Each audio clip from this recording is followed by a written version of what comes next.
good. They're all right. It's Yeah, that atonal 50 as at opposed to least tonal. minimum, you know. The specific reason for Yes, creating they this want method one. So that's was what to it use was all about a 12 year ago. notes I don't know, equally it's so you'd gone. bust Where apart the it tonal is now. system. Exactly. Big truck tires. Instead of going up the scale and being like, this sounds sweet and nice. And have nice chord progressions. And I have some of those. I know. I got a lot of You have to them. use all 12. Which is sort of pitches. nice. although if you use them right, you can actually create tonality within.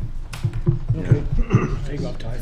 You know, you get a bachelor's degree in music and you learn a lot about this kind of stuff. Yeah. Well, switching gears, if everyone's good to start at 6:30, and we will call this meeting to order. Now, we'll start off with a roll call of the members. Matt Yett and myself, present. Susan Wood. Here. John Christ. I'm present. Bill Lamoureux. Present. Michael Bouchard. Present. Molly McCann. Here. Neil MacGyver. Absent. Zach Tyrell. We have our rep from the select board tonight, and Bradford Puffer. Yep. Perfect. Thank you. Did we hear from Neil at all, do you know? I have not received anything at this point. Okay, perfect. All right, we'll move on to a review of the minutes from our May 15th. I noticed one thing on the last page Yes.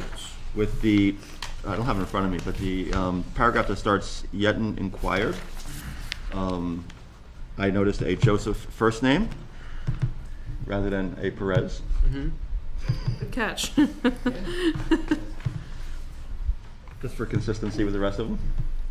Yeah, that makes sense. Otherwise, they look great. I found one thing on page 2. It starts with board members reviewed the application and agreed with the waivers requested. With was not there. Simple stuff, but We are so thorough. Agreed to Yeah, grant the why- waivers requested. what's that? Should it be agreed to grant the waivers? I don't know, it just needs something. The application and agreed the waivers requested.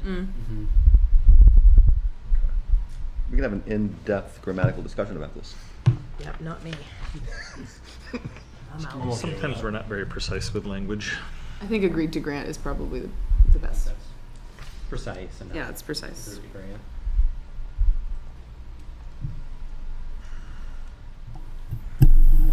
Make a motion, we accept the minutes of May 15th. I'll second that. Any other discussion on these minutes? All in favor? Aye. Opposed? Abstentions? The minutes are approved as noted. Any public comments? No one online? Does anybody want to talk about post-tonal theory? Okay. Oh, not those type of public comments. Joseph, have we had any communications received? Sure. So communications, sort of. We have BICO has reached out about setting up an escrow. They expect to have their stormwater drainage report ready within the next couple of weeks, which was one of the conditions of approval of their residential development at the end of Page Street.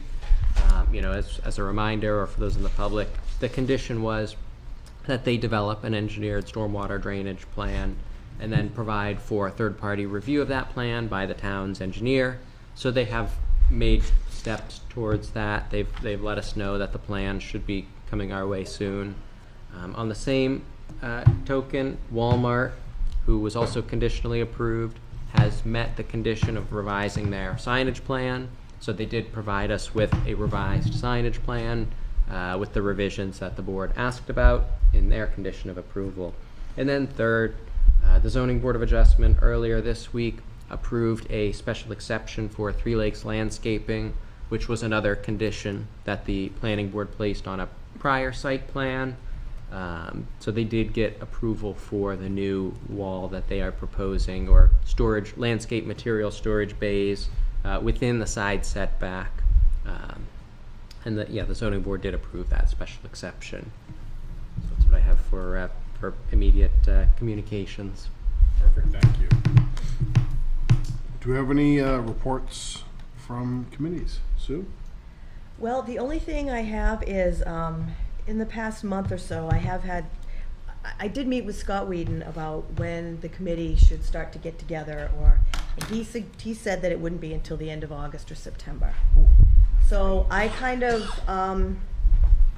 just put it out there with a few of the committee members, and some other people have expressed that maybe we should meet before then to sort of get a plan and possibly meet with department heads. I think that I would like to have the board's input on that. Yeah, so when would you say, August or September? August, August or beginning of September. I believe it would be August. Is that a little Because late? that gives him a chance to, he and they will get to meet with all the department heads to start the budget process and get things going. So in light of last year, Phil made a request late in the year, and we were not able to even, so I just kind of have reached out to get some input, and At the very least. I was curious about that. Why did that change not get implemented? So wasn't that a vote of this board to reallocate funds in the CIP? I don't remember if it was a vote of the board. Joseph, do you recall? Yeah, I believe it. I believe it was a vote to recommend that addition to the CIP. But I suppose as a sort of procedural note, that the CIP is ultimately only an advisory document. The select board doesn't have to necessarily take the planning board's recommendation, even though I would say often they do. But the CIP is a document that's generated by this board. The CIP subcommittee is a subcommittee of this board. And when- and we did- vote should happen. Yes. Even if the select board doesn't go through with it. Yes. we did take it to the select board. We talked to them, but they had already established the budgets, and at that time, That's they just fine. felt it was. Yeah. So I just kind of would like the board's input on how they feel I should I proceed. think, I mean, from a timing perspective, I would think that the select board and budget committee would want to have that information sooner than later. I mean, starting in August seems like we're, running the potential of getting into October, November for finalization. And I think when the first year, it was a little rough when I did it the first year, but I thought our goal was September for completion. So while you're wrapping up by the end Completion. of Yeah. August. Really? Yeah. And at the very least, if you're going That to would be have my your thought. first meeting with data in August, it doesn't hurt to have earlier meetings so you're prepared to receive that and explore loose ends from the previous year and things that didn't go well. And Yeah, I think the other thing to think about is if there are any big picture changes that need to be discussed before requests are made to departments, like it would make sense to do those maybe in July, so that if boards or if department chairs start thinking about their requests in August, then they might have updated information. But I mean, if things are going to go forward as they did last year, then there's no need to change anything either. So, I mean, Are I there- guess that's the question. Are there downsides to starting earlier? I mean, I can't think of any. I mean, things that are unanticipated coming up later or something like that. This is all very new to me still, so the whole process. Part of it is that like expenditures for this year don't really start until July, Right. So like it might take a little while for The numbers. departments to like Yeah. purchase things that were approved in town meeting this year and even get to know what they might need for the next year. I mean, I suspect that Scott has some rationale for that, but my only recommendation, I guess, is make sure that if Scott really is okay with starting at that late, like, I think it's important to think about when it's important to have the document finished and back work backwards from that. I do know that one time last year, one of the committee members requested going to meet with some of the department heads to get there, and at that point, it was not necessary. So I think I'll reach out to the committee members and see if they're available. I don't think it's a bad idea to kind of get together to just maybe refresh the CIP and to kind of, I'm not insulting anyone's intelligence about CIP, but sometimes department heads may need to know exactly what it is, to remind them that maybe you need to look out, I mean, and just reviewing the master plan, you look at bridges, you look at culverts, you look at all this stuff, just reviewing that. So I just kind of wanted some guidance from the board as to Yeah. what you felt, how you felt. It's yeah, I mean, it's good to remind people that it's not their normal operating budget. It's the things that fall outside of the recurring things that you would put into a budget, right? Okay. Yeah, that might be a good refresher. You know, if there's department heads that are excellent at running their departments and doing their jobs, but might not be, you know, in tune to capital improvement. And I know Scott has a very good handle on everything that goes on. I Yeah, certainly he does. trust him wholeheartedly. And I would also just add again, I think if it's a time frame for starting to receive information from departments, that doesn't seem like the best time to have your first meeting. In August. No. It seems like it would be good to prepare a little bit for that to happen. So when that does start to happen, you're already prepared and ready to go and everybody's on the same page. Yeah, And okay. so even if you don't do a lot before then, just to kind of Okay. to all be on the same page and ready to accept that and anticipate anything that might come up when all of a sudden you get a barrage of reports back. Okay. That's a good idea. Yeah. Establish the team, if you will. All right. Does that sort of help you? It does, thank you. All right. Yep. That's good idea. I'll reach out to Scott and just talk with him and let him know. All right, perfect. Thank you.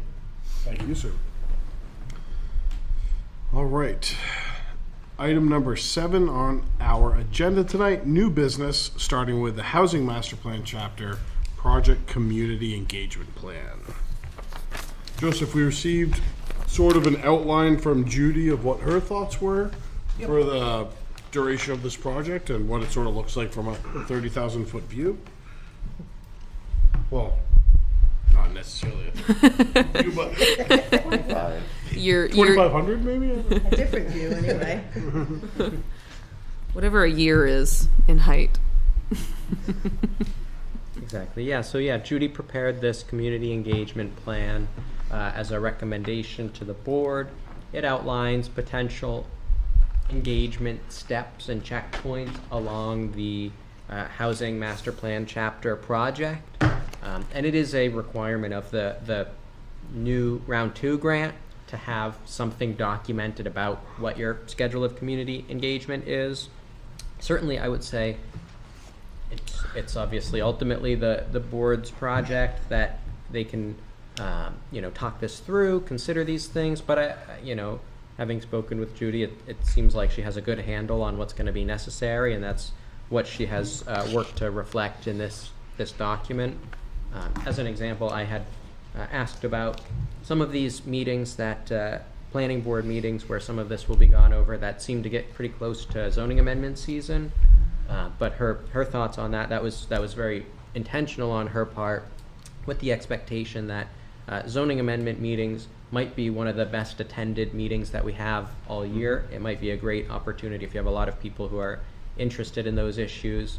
It would be great to be able to share information about this other project while you have a big audience. So she was thinking of all of those things when she put this together, but certainly it's sort of in the board's hands to think this through, talk about it, discuss, and certainly any feedback I can bring back to Judy. I have 2 questions. One is I'd like to know more about what the August meeting is and what that looks like, to the extent that we know at this point. And 2 is there anything between May and August, which is now early June, into 2 months prior to August, that we should be doing as a board to prepare for August and to kind of kick off in earnest what it looks like? Yeah, that makes sense. So at this point, no, I'm not sure of what the plan is, but I certainly think that's a good thought to bring back to Judy and see, because I know the board talked about, this is the consultant-led community engagement. The board discussed there could be many opportunities beyond what's in the specific scope of Barrett Planning Group's community engagement that the planning board could still tackle on its own. There were discussions of a fun fair, right, having a booth at some kind of event like that, or other things that would be under, of course, the same project, but more of the planning board led efforts that would hopefully complement this well. And then the other one, the community survey. I know that Judy spoke about a specific online engagement platform that her firm has access to. I think that would be an interesting one to learn a little bit more about what she envisions or how that might work as well. And I'm just wondering, like, capturing housing stories, that could be like something that's really fun. And I'm not sure if that's just happening at that meeting in August. I could also imagine, like, if you know a few people have good stories, like doing a couple of short interviews and getting someone like Jonathan or someone to like record them and do a little spot to build some momentum or something. It could be kind of fun. I think a lot of us have different stories, especially, you know, where we are now versus where we were like 5 years ago. And like, I know that when we did the last study we did, you know, we asked in one of our survey questions was like, you know, could you afford your house today? And I think a lot of people said no. And I can even imagine stories coming out of that. Anyway, I wonder if there's something we can do to kind of start to build momentum before we get to August. And then I wonder what that is, the capturing housing stories, like event or whatever. I don't know. Yeah, I think it's an interesting additional project. We've been talking about how to engage the public more, and certainly there is a PBTV, you know, link that some people are connected to, and it might be a good way to spread the word. Interviewing people. You gonna interview people? I could. Yeah. You could. You do that, right? I do that sometimes. Yeah.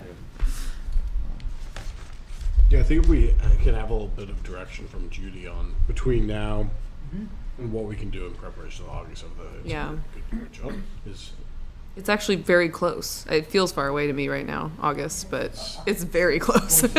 Yeah, I know. Talk about at the end. I know. Maybe, I mean, would it make sense? I mean, if the August meeting is capturing housing stories, is that something where we could start on that now and start to do some community outreach and ask, you know, it might be fun to ask people who,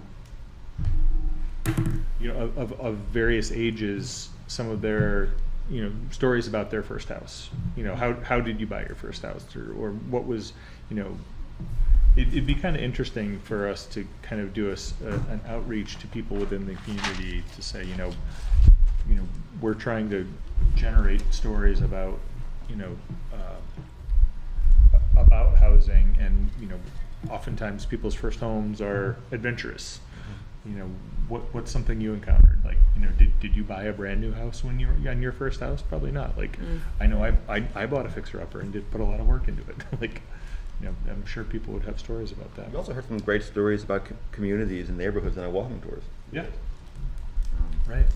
So yeah, I think there's some good room for thought there, either from Judy or from us. Yeah. As long as we're coordinated with one another. Yeah. And to confirm with her or ask her what her idea of the capturing housing stories is. Yeah. We certainly have our idea sitting here, and I'd be curious to see if that's what Judy is also thinking. She'd say, Right. oh, I was also thinking this, she Yeah. might say. Yeah. So I'm looking at the timeline, which is kind of interesting. So by the time when the draft comes out, it's going to be before town meeting. When the final draft is done, it'll be after town meeting. Yeah. And by that point, we'll know also, which can presumably, as she is probably thinking this, I guess, inform the final report or chapter, like, what did we actually put through town meeting, if anything? Some of our loose ends that are still there. Yeah, it'd be nice. Which can really kind of say, are we still doing the same thing from our last master plan, or are we doing something different now? And it could be an interest. I imagine she was thinking that when she came up with the timeline. Yeah. Maybe. I'd make the assumption, but you never know. It works out well. It works out well. Yeah. Is there any wiggle room in the schedule in terms of like drop dead dates for getting everything done? I think there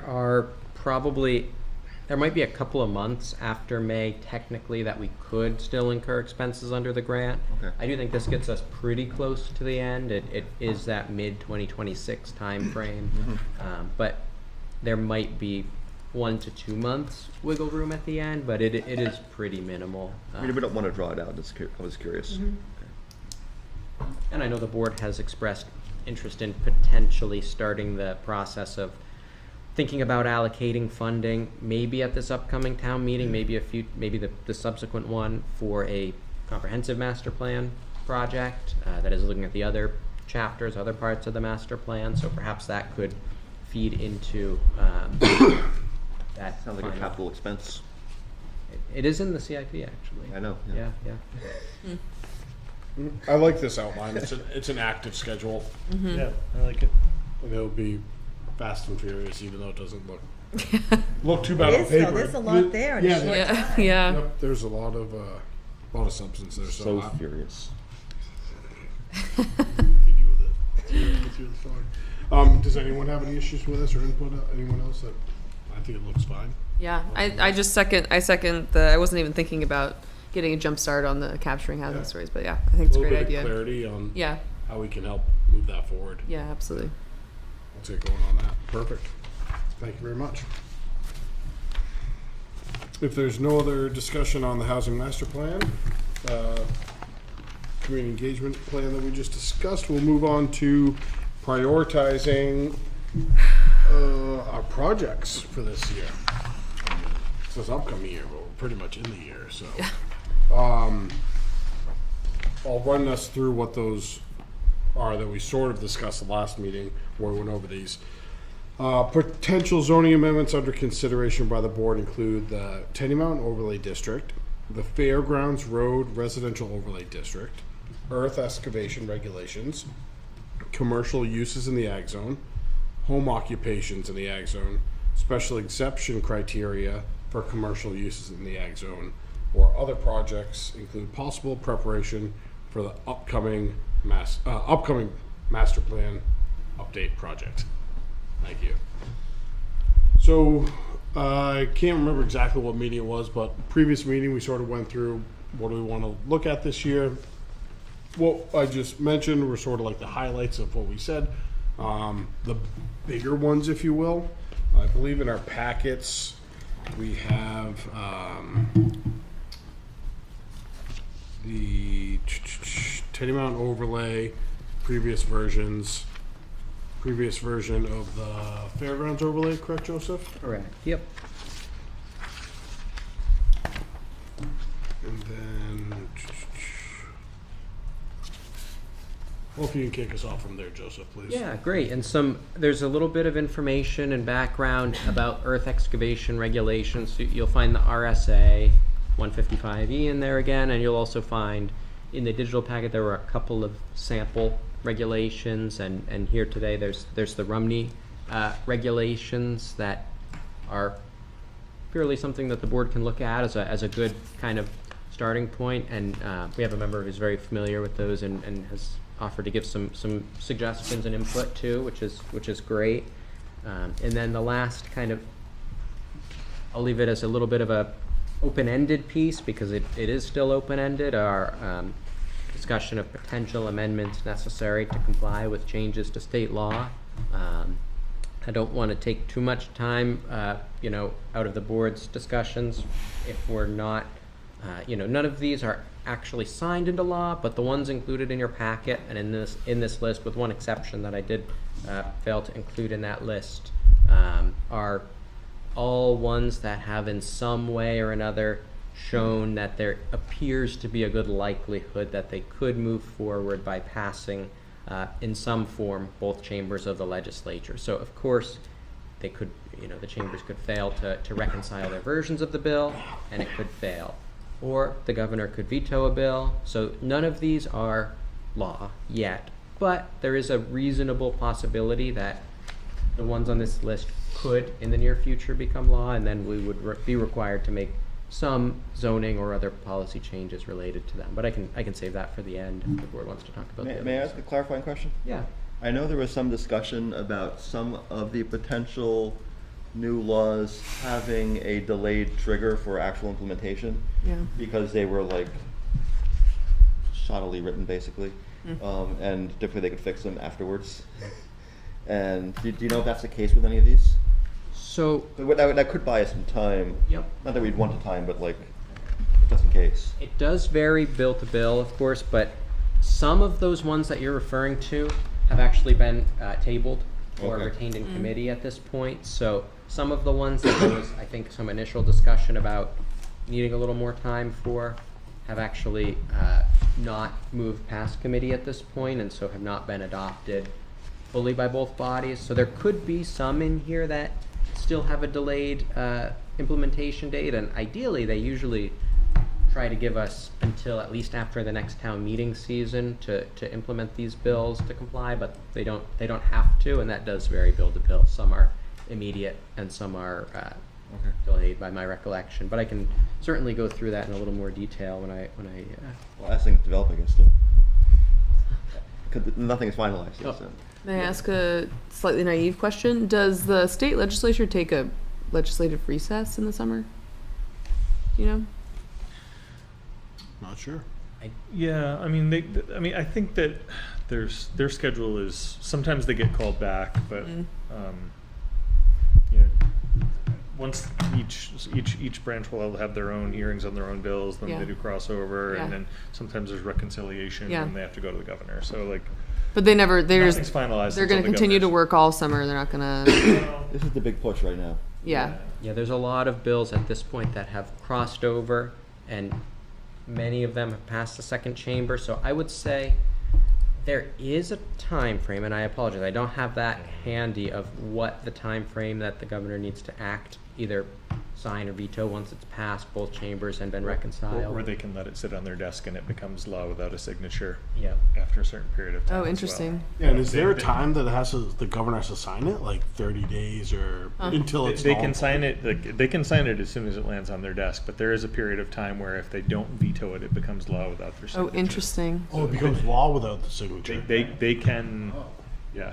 That's I mean, does interesting. that vary from bill to bill, do you think? If they don't want to sign something, they can just say, "Oh, That's it. Oh, oh, that sign became it. a law It didn't. without my Not signature. it. Oops." Oh, interesting. yeah, that is very interesting. Yeah. Yeah. And at least two of these are already at the governor's desk stage. So Okay. there are some that I would say those are the highest, those are the closest to becoming law. Again, we don't know. They're not yet. It seems like the governor wants to sign some things to say she's working on this. She's already signed a few things that have passed this year, like that she's wanted to get through. Yeah. Yeah, the two that are, as of last I checked, that have fully passed both chambers and are on the governor's desk are the multifamily buildings and commercial zoning and the accessory dwelling unit bills, which are on this list here. And I'm happy to talk through those a little bit. The top two ones are both reconciled sitting. As far as I'm aware, that's still their current status. Yeah, I suppose a quick synopsis on each one will be fine. And I know, like you said, like this isn't law, but I think it's good that we keep it on the front of our minds. So when it does come, we've had enough time to sort of process through it and sort of know where we sit. Doesn't the New Hampshire Municipal Association publish guidance once things are approved for towns? Like they'll send out a cheat sheet of things that we have to respond to. Like we don't have to monitor that. Like that's one of the things that the local government, the municipal association does for us. Yeah, the municipal association does typically send out guidance. It is. I think there's some value in keeping them on the radar, just because for a few of these bills, there might be a number of ways that a town could comply with them, and by sort of thinking through some different scenarios, we might be able to come up with ways that, there's probably going to be a boilerplate way to comply, but there could be other ways. I mean, it's hard. Every town zoning is really, is different, and the guidance will probably be a little bit generalized to cover every town, but each local circumstance may, some of them are very cut and dry, but some of them might have a few different pathways you could take to comply with them. So, and those are probably the ones that might be more of interest to the board in terms of choosing a path, as it were, of how to handle them. Yeah. If you go to the New Hampshire, if you look at the New Hampshire legislative calendar, you can see the status of any bill and where it is. And there are a lot of people that make a living just tracking those things. Or you can just sign up to the municipal association updates. Also If you really want to get like hardcore. Really want your email full. Did you want me to go through them now just to get them out of the way, or did you want to save them for after? What is the appetite of the board? I won't let that lie on me. Honestly, I think it's a low priority Yeah. until we know what High gets priority signed. either, yeah. Like, I think it will become a high priority once we know what's approved and what the timelines are for adoption. Yeah. But until we do, I think let's, Agreed. yeah, want to worry about milk that hasn't spilled yet. Yeah. Yeah, if everyone's good with that. Agreed. Sounds good. Thank you. It's good to be aware of, though. I'm glad we're aware of that. There are potential changes that we have to deal with, but cooler heads may prevail too. That's correct. So what priorities do we have from what we determined from the meeting from the first for potential zoning amendments for things we want to work on for this year? Some take ones. Can I mention one thing that I mentioned at the last meeting that I think would not be a bad idea to at least consider on some level? Please. Which is residential conversions of pre-existing buildings. And there's been a big push from some pretty interesting people for these types of zoning changes. Some of it is, what we've seen on the kind of small scale, like conversions of farmhouses, which are often big sprawling buildings with like attached barns and stuff, into multifamily, and it could be larger buildings as well that get converted. As there's a large appetite for housing, and sometimes an ability to convert an existing building to housing, to allow for greater flexibility, potentially in unit numbers as well, which could just mean like 4 in an existing farmhouse, for example, more easily, or it could mean more than that as well.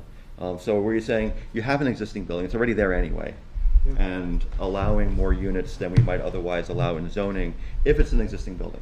Well, but other than the units thing, people can do they can convert things into residential uses. They now. can. So one of the reasons you've seen it a lot is for in more kind of rural towns like farmhouses and stuff, where like you're only allowed to have single family or duplex, and they say, well, we've got a giant farmhouse, and we can actually turn this into multiple units. And there's been some really interesting conversions. And frankly, there's also a struggling university in town. I know has been talking about this, and I'm not sure if they've figured out that they might not be able to do that. Do what? Conversion. Of which of some of their buildings to housing? Interesting.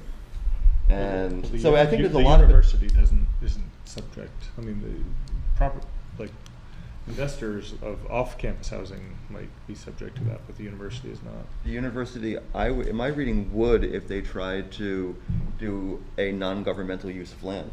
Oh, interesting. Really? It doesn't matter who owns the land; it's the use. We're regulating uses. So if they're trying to convert some of their housing to house just general population, not students. Yeah. Oh, interesting. I mean, I don't know if they're thinking about that, but I think it's the use more than the ownership that matters. That's an interesting question. Yeah. Anyway, I think there's a lot of potential uses, either like out in the ag zone for farmhouses, or more in kind of core downtown. And we can think about it like if it would work in certain, like maybe we wouldn't want to do single family, for example, or whatever. I don't know, but I think it's a conversation worth having. It may go nowhere. But there's a lot of people have been talking about it, and I think there's a reason they're talking about it across the state and across like the country, really, that residential conversions to be a little bit looser on our zoning and other community zoning as well has proven to be a real boon for some communities. For pre-existing buildings, they already exist anyway. Right. It's saying like, can we be more flexible how we reuse existing buildings? Yeah, I think we already are fortunate enough to have things like in the ag zone. I think you could already put 6 apartments. Is it a special exception? Yep, so single family, 2-family are permitted, up to 6 multifamily is special exception. And so there's already an avenue to achieve that. Yeah, there is, and I just also know I think there's some other potential opportunities as well. That I don't know. I mean, I'm not sure if we're ready to go forward with it, but I think it's worth a conversation.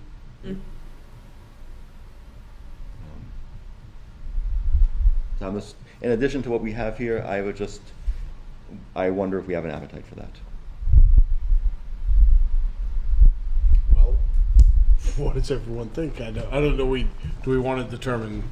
Do we want to add this to the list of the priorities that we've set out as potential another one? I'm open to it because I think it has potential, and it would be interesting to see what the public thinks of the idea. I don't even really know what I think of the idea at the moment, but I'm open to the conversation. So I don't mind the conversation, I just think we have I think it needs to be lower on the list. I would agree with that. I mean, we've got some things on here that we really need to address, I believe, this year. I think the Tenny Mountain overlay should be a real top priority. Yep. I think we Agreed, really yeah. need to address that. Agreed. And the agricultural zone, I think those are two that we really need to do something with. Because we told everyone with the agriculture, we did say that we would continue working on that. So I feel like that needs more work. That and the Tenny are high on my list. Okay, so let's take a look at on this piece of paper the one potential zoning amendments and planning board priority projects for 2025. Let's take a look at the top 4 of those, the potential amendment 1, 2, 3, and 4, and I think let's try to make a determination tonight what we want to prioritize, and I guess is Tenny Mountain Overlay District the first thing we want to prioritize in this list of 4 items? Yes. We For have me, a yes. For me, yes. I think Yes. so. I think I agree. Yep, I think I concur, gentlemen. Agree? Yep. I do. All right. So we'll make that the number 1 thing we're going to work on.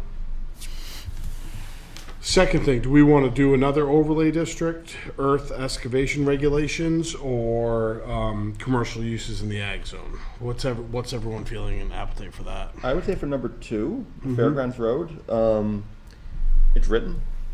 I agree. I think that, like the Tenny Mountain Overlay District, that was basically ready to go to town meeting. I think we kind of got nervous and pulled the plug, but I think that with a little bit of looking and revisions, we could, I think the big thing is we need to get that in front of the voters and get feedback on it. Yep. But I think that the underlying concept behind it is sound, and I think it would be very easy to put that forth to voters. I agree. Yeah, it's already a written document. So it's a light lift. I think it's a Yeah. it's a check mark without a lot of work. Agreed. I mean, yeah, there's going to be some work in it, but like it's not starting from Yeah. square one. Agree. All right, so is everyone comfortable with us making priority number 2, the overlay Yep. district? Sure. Yep. And then third, do we want to do earth excavation or commercial uses in the ag zone? Ag zone. Ag zone. I'm fine with that. I think I'm earth fine with that, excavation too. is a low priority. Okay. I know that there's a lot of attention on commercial use in the ag zone. Yep, that's fine. Everyone okay with that? All right, Joseph, there's the priority list right there. All right, great. Well, moving on to priority number 1. Tenny Mountain Overlay District. It looks like you prepared 2 different versions for us, and as well as the map. That everybody should have those copies of both the sort of, we'll call it the initial and the final stage of the district, as well as the map, which remained the same throughout the process. Okay.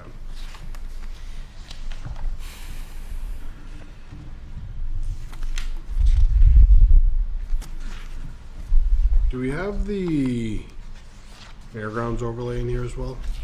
Should be in Should, the yeah. Yep, should be in the pile. I think it's the third. Is it the second from left? Second from left, yeah. Great. Oh, I think this is it. Yes, so that one is a Oh, little yeah. hard to find because it has, the document that we could find it in has a second piece to it. So there, you'll notice maybe a cover page that says something else and FRROD. This one? Exactly. Okay, yeah. Yep, that's The one right. that has the ADUs, okay. Yep.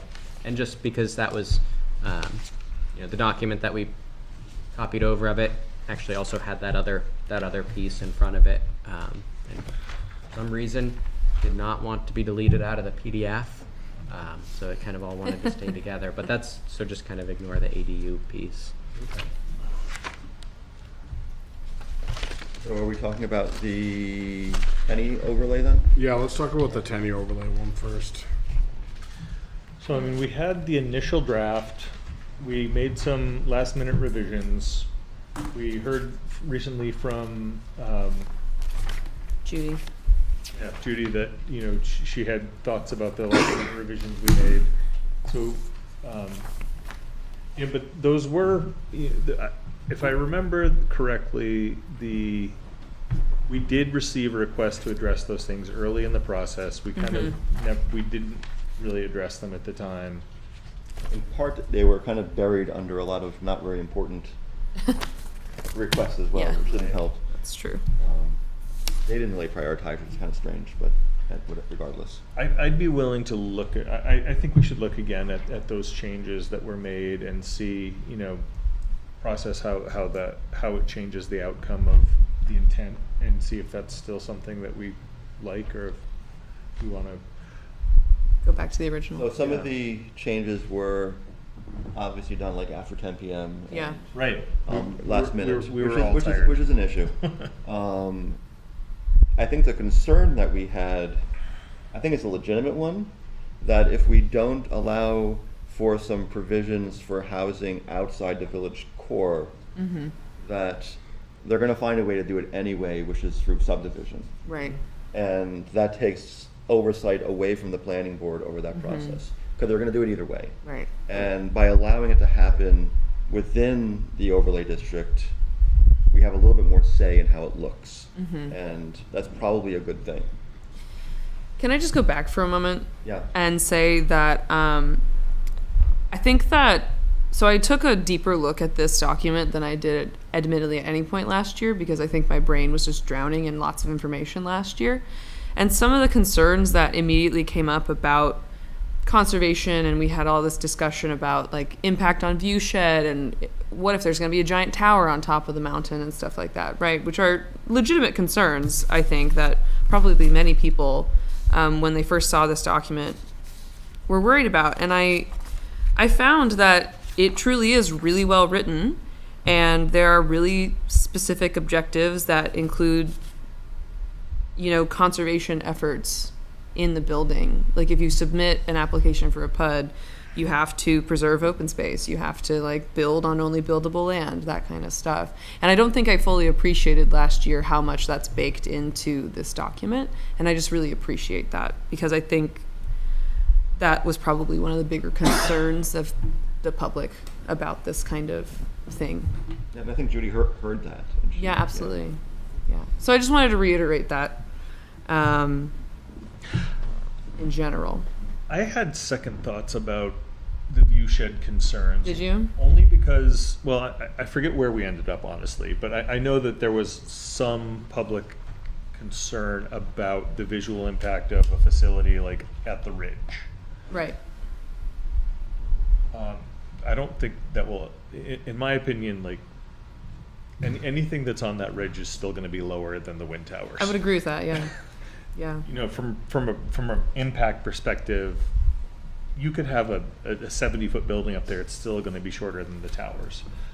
And there are better and lesser well done ways of doing it. Sure. And to have that in there at least gives us some power to, if we see a less well done version of it, to Right. push back a bit. Right. Yeah. Exactly. The other thing I was thinking about is that in my younger days, when I lived in Western Mass, there were some great hiking trails and some, the hills are maybe a little smaller, but there are some historic hotels on the ridges of some of the overlooking the Pioneer Valley. And as I drive through there now, I remember I will spot them and say, oh yeah, I remember I hiked up there at one point. And they're there. They're surrounded by trees, but at the same time, I don't see it as a it's not. This isn't the majesty of the Rockies. We're not putting a tower on. Our hills are spectacular, but that area of town is it's not the Welch and Dickey Trail. It's not Mount Washington, which has its own structures on top already.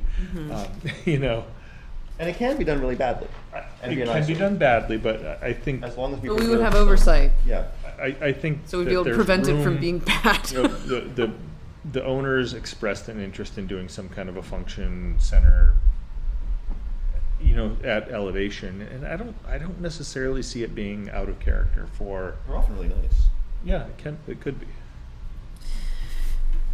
Can we review the specifics of the changes that we made? Because I think it'd be. Somebody would have to point that out. I to me. think I tried to. Like I remember working on them. I just don't remember what they are. I need some time, but Yeah, Yeah. Do it tonight. yeah, I'm Yeah, not okay. prepared to do it tonight. but I- Can we do like a highlight changes analysis of the pre and post? That would be good, yeah. And maybe Joseph, if you could help think through the potential like ramifications of some of the changes Sure. that we haven't thought through yet. That would be extremely helpful. Sure, yeah, we can do something like that, and you know, another good way to do that, and I think all, you know, that we can look back at their memo too. Yeah. Right. That developed. Because we didn't. I don't think we responded to all of their. No, we definitely did A not. lot of their requests were even for things like general, like the boilerplate statements, purpose statements and stuff. And we were like, you know, it's like the day before, and you're like trying to get us to change the purpose statement, and like it's not really our top priority. And I think it's also fair to say that the board addressed some of the comments, but not in exactly the way that the developer asked for. And some of the stuff we just said no. That's Like, true. it's not a good idea. And it's within our right to address things in a way that we want, but even if it's not in alignment. They tried to with make what the village developer core wants. Right. available on a really small plot of land, like it's a few acres, Yeah. and we're like, no. Yeah. And I think we said no for a good reason, Yeah, I agree. I think the big two unanimously. changes really, and I will pull together some more specifics about what changed between the two. But if I'm recalling, a lot of the changes had to do with, I mean, the number one was housing being allowed in some limited capacity in a cluster Right. development outside of the village core. Right. Which the initial version had said that housing may only be allowed in the village core. That was really the number one impact change, that the second iteration would have allowed some form of housing in other locations beyond the core. Yeah. And there was also a height change, I believe, a Yeah. change to the maximum height in the village core. I think, didn't we do that change slightly earlier though? That wasn't the last minute change. Yeah, I don't think that came earlier with more consensus. When I compared the two, it was 80 feet in both Oh, okay. of these two documents. we did make that change, but it was pretty early. That makes sense. If you wouldn't mind to compare and contrast, Yeah. maybe for our next work session, we can start processing through this. and start It's a looking lot. at- Yes. Well, it's easy for them to come in with what they want, because that's all they're focusing on, but Right, right. this isn't it for us, so Right. it's a lot. Any other thoughts before we move on to the next topic? I had a few kind of specific points of discussion that I thought we could talk about in terms of, sorry. Take your time. If you look at section E, it's the permitted uses in the Tenny Mountain Overlay District. Page on that? 5. Is it in the, It's the first version, page 5. okay, Page 5. So there's section E, permitted uses. Mm-hmm. I was kind of filtering through all the uses, and I kind of had a question mark next to manufacturing, 200,000 square feet, and I heard some public comments about that as well. I don't know how realistic that is. So keep in mind that this allows, so that the PUD allows, or the overlay allows for a PUD to apply to, I think it was a minimum of a 100-acre parcel. Correct. So if somebody wanted to do like a manufacturing facility on a 100-acre parcel, Right. this would allow as well. Right, right. Like you don't, the city or the high density core is Only for was triggered 250. on 250 acres Yeah. or more. It Yeah. was the 100-acre minimum to trigger anything there, right? Right. So I mean, if you have a 95-acre lot, Mm-hmm. you're basically stuck with the underlying zoning, right? Correct.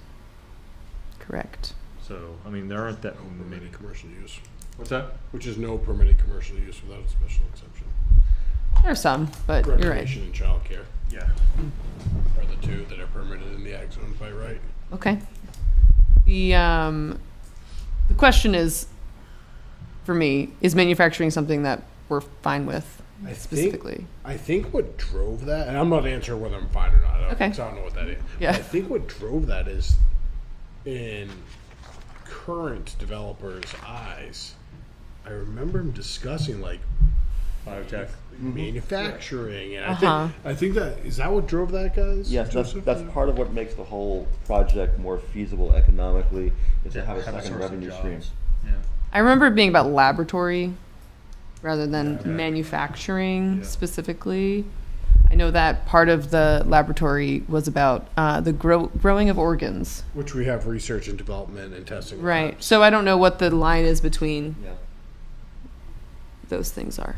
Or I where, haven't either. We could ask. or where 200,000 square 200,000 feet. square feet came from. I like to comment. I think the big part of that, being a developer, is Yeah. is helping the developer take advantage of the opportunity zone. Right. In order to qualify for those fundings, which is at 4% over 10 years of borrowed money compared to the industry, you have to have manufacturing job creation. Oh, interesting. So you have to have manufacturing. You have to new company, and you have to create jobs For what? For what? 4%? to be a qualified As an opportunity. zone. opportunity zone qualifications for capital gains funds. Yeah. There's a lot to it. I think the economic development group that's being evaluated is going to, If I understand Specialized. correctly, those opportunity zones allow people to reinvest money and avoid capital gains. This is a over federal, te- this is like a over 10 federal years. It's- capital gains exception or something? yes, it's designed for high net worth people when they flip big pieces of properties. Okay. A billionaire that flips something has 3, 4, 500 million, or Yeah. maybe 5 or 10 million, Uh-huh. is not going to go and invest it in Houses. New Hampshire. Yeah. Right? They're going to go into Boston or New York or Texas, which is the New York development area, right? So what the capital gains does is it actually incents people to have high capital gains to invest it in an opportunity zone. There's only 28 of them in New Hampshire. Plymouth is one of them. And they get if they put their money in, it's deferred for 3 years. Meaning, if they owe $5 million, say In they- capital gains taxes. if they have 15 million and they owe a third, 5 million, Yeah. they actually get deferred for 3 years. Okay. And then pay it or leave it in for 10 years and get full IRS benefit for it. Okay. And whatever that money goes into, meaning company-wise. Yeah. That's why I look into aerospace, and that's why I working with biomedical. Whatever the company generates, if they put $1 million in and it turns into 15 million in their pocket, they pay zero capital gains on that. So it's a win-win for high net worth people. It's a win-win for whoever's trying to get a startup off the ground. And it's a win-win that if the company goes under, nobody's responsible. They met the IRS requirements, meaning by investing in a high risk project in an identified zone. That's pretty awesome money. And they have Meaning to for keep startups. reinvesting it too. What's They that? have to keep reinvesting it too, don't they? They have to continue on. Only No, if, they have to sit on it for 10 10 years. years. They have to Right, but leave the after money they- in for 10 years. Perfect example locally that you can say, oh, this is why all this money is poured into this project. Owl's Nest. Oh, Opportunity. Thornton is an opportunity zone. yeah. Okay. Got it. That's you can just sort of you should look Google opportunity zones. Okay. And there's some good articles on them and about the understanding of it. And then you say, oh, this is why all this money is put into this project. Yeah, yeah. Because if they put it there for 10 years, it's tax free. The gains. Yeah. aside from the tax issues, though, like if there's an opportunity for businesses, for tech businesses, like, I think about the development that's around Hanover, that's kind of an offshoot of the medical school and research. And if you go down, Etna Road, there are a bunch of businesses in there that are great jobs for people. Right. Hypertherm started there, and then there's medical tech, but there are Coach, yeah. huge, like That's transportation, but there's med tech companies that start up out of there and sell all the time. Not all the time, but there have been several that generate, a lot of research and good work for people. It's not, if there's an opportunity for that in that area. So I don't see it as a downside. That's a great So example. Franklin's identified opportunity zone. Look what's happening in not that Franklin with far. all the startups. They're buying the old buildings, fixing them up, bringing in manufacturing in. So in order to qualify for the capital gains tax delay and lessening the percentage you have to pay, you have to have manufacturing as part of. Yeah, there's a bunch of so there's an in-between fund. It's not a bank, it's a fund. Okay. And the fund manages it. They take the money in, they manage it. They actually have the right to buy. If the developer, not the developer, if the investor doesn't want to sit in for 10 years, they can actually buy them out after 3 years. Sure. They just make a deal, say, oh, we'll give you, 20% on your money for borrowing $5 million. And then they're totally out and they own it. So it's really exciting. I mean, So it sounds like one of those elements that we need to have in order to incentivize a developer to do a PUD. Yeah. Okay. And It currently, certainly this is. program expires in 2050. that's a great summary, yeah. Oh, wow. So if the money's not in by 2039, it's going to be interesting what happens in 2039 if the program doesn't get changed or Yeah. delayed. Yeah, again. Because Yeah. if the money's not in for 10 years, you don't have your full But, benefits. but I mean, it gives the developer if this passes now, it gives them basically 14 or 15 years Yeah. to get started. Yeah. They're extending it, there's a bill right now to extend it 5 more years. Yeah. Oh, really? It's expiring next year, but it's going to get, now that people understand, when it first came out, the IRS didn't even understand it, right? So now, a lot of folks, they understand it. There's I think 180 qualified funds across the country, and some have over $1 billion in it. And you don't have to take funds that are local. You could borrow from it's federal programs, so you could take money from California for programs out here as well. And now they're getting into high tech. Most of the times they do a safe bet. Housing, create, jobs in manufacturing, but now they're getting into high tech manufacturing, which is good. And we have 28, and we're 1 in 28 in New Hampshire. I think that's a huge value for Plymouth. And we just need to understand it a lot, and there's some local folks that come in and talk to us and address and answer these questions. I'm not an expert. I've just been dealing with it. You sound like an expert. I mean, That's it. You Your just heard, knowledge that's as is- much as I know. There's a lot of other little pieces that make it work. well, thank you for sharing that. Yeah, no, thank you for that information. I'm glad I brought it up. I just learned a lot. Does that answer your question for manufacturing? It does. Absolutely, yeah. Yeah. Yeah, absolutely. And I think when we start, well, not start, but we're looking at it again now, maybe that's, maybe there's a little bit of research to be done in the fact that is 200,000 square feet Right.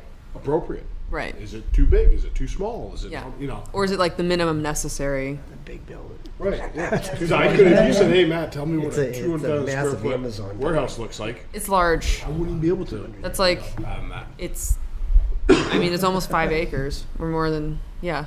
It's pretty big, actually. 2 Walmart supercenters. Yeah. That's a big, there you go. Good That's scale. right, 'cause Walmart Super, they just put in, we know their square footage. About 110,000 square feet in that building. So that's So there's a visual. Yeah, It's a absolutely. great visual, thank you. Just think, if you're putting up a building that big and you have a project that big, think how many jobs it's going to create. I Right. mean, Yeah. these are high-end manufacturing jobs, especially in the Well, biotech. and the good thing is you can't do it on a small piece of land. Right. Right. You can't do it on 10 acres. Yeah. Right. It's my 5-acre building on my 10-acre lot. Welcome to the neighborhood. Yeah. Okay, perfect. Any other thoughts or discussions on Patty Mountain before we talk about fairgrounds a little bit? All right. So Joseph, we have some notes to work on for our next work session. Yep. Sort of dive back into a compare and contrast a little bit. definitely. Thank you. Okay, so taking a look at the Fairgrounds Road residential overlay district, I think we can probably follow the sort of same path with Teddy Mountain with if people want time to sort of review this more, and then in preparation of our next meeting, get a synopsis or a cliff notes, if you will, of what are the highlights in this, where did we miss? Phil, you already mentioned that maybe just outreach and education might be beneficial to this document as is. And it's, by all means, not, a fraction of the Tenny Mountain Overlay District. Yeah. We'll have to update our map. I think the ICD changed, didn't it? Didn't we Look, I approve that believe you're last year? correct. Yeah, so the ICD is different. Just a little, it'll be a little bit of an, it's not going to affect this, but it will. Yeah, you're right. The The base map Yep. will have a small change. it goes up to the river on the Yeah. north side of Tenny Mountain Small Highway there. change. Yep.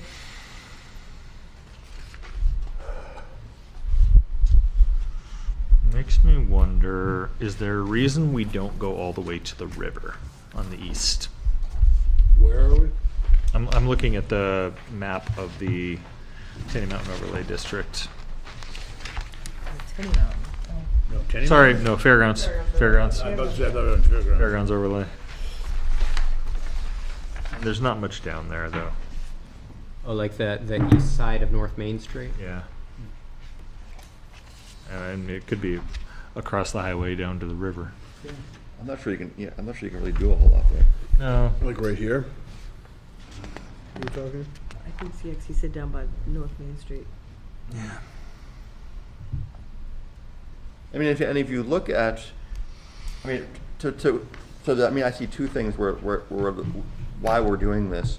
One is where we have water and sewer, of course, and we're taking advantage of something we spent money on building out and actually, like, fulfilling a promise there.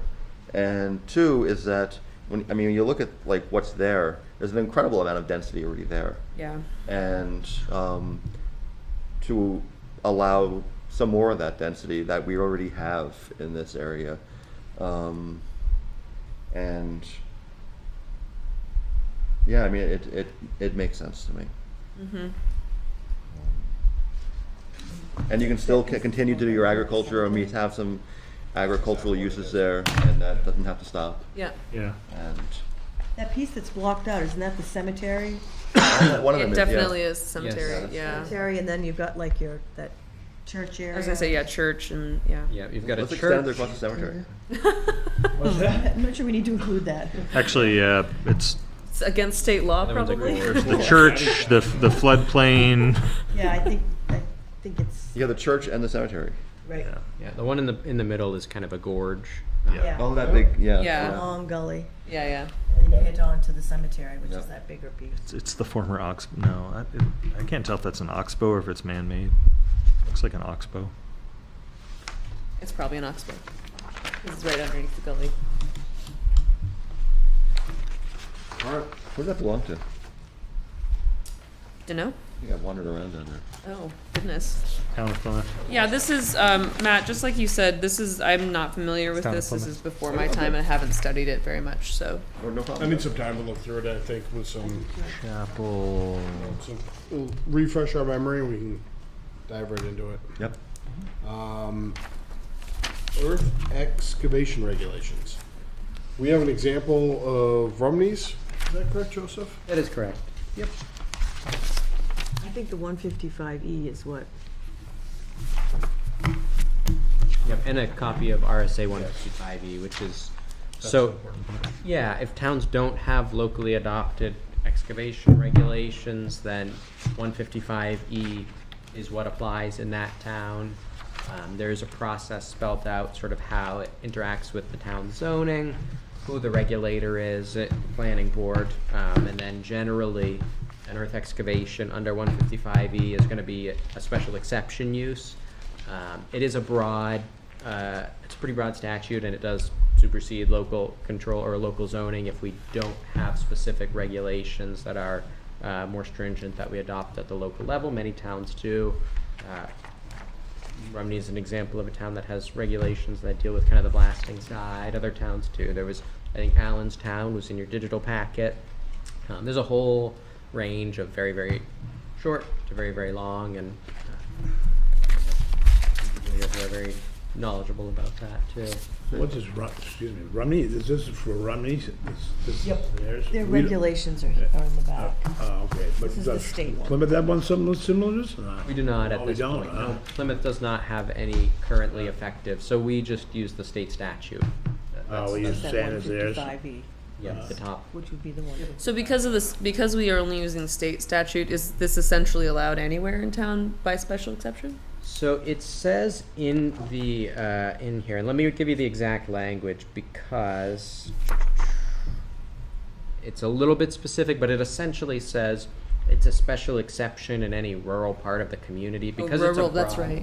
Yeah, because it broadly overrides local zoning. It does not exactly say, the town zoning district that it applies to. If your town does not specifically have it in your table of uses, it's basically a special exception anywhere that's not a developed residential area. But I can try and find that exact. So the line. ZBA then gets to decide whether or not it's rural. Rural, yeah. And it's special criteria as well. It's not necessarily. Yeah, let me take a look I'm here. curious where it says it's special exception. Let me just Don't, pull don't, that up don't, real quick. you're good, you're good. Look, Which is interesting, because in some ways, our zones don't necessarily overlay directly with what is and what is not rural. right. And Right. Like the ag zone definitely encompasses most of the rural, but there's obviously like less rural parts of the ag zone. yeah, and there are parts of. I guess it depends how you define rural. Yeah, How do you? It's interesting to think about. Yeah. Rural is vaguely subjective I sometimes. and I guess Single it's- family zone that's rural.